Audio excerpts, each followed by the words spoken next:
नमस्कार शेतकरी मित्रांनो, मी मागील व्हिडिओमध्ये बोलताना काही वेळेस सांगितलं होतं की डाळिंबाच्या बाबतीमध्ये टॉपिंग हा विषय का महत्त्वाचा असतो.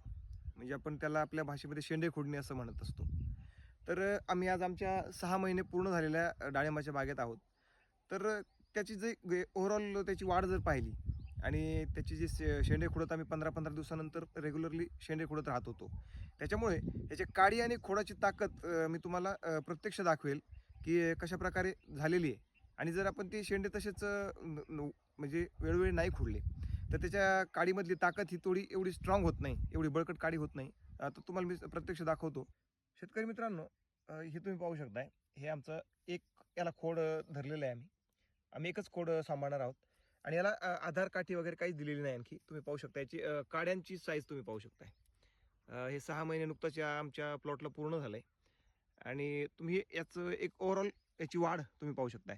आणि टॉपिंग तरी काय विषय आहे? म्हणजे टॉपिंग म्हणजे काय काय विषय बाबा? तर हे तुम्ही पाहू शकता याचं इथं याचं टॉपिंग झालेलं आहे.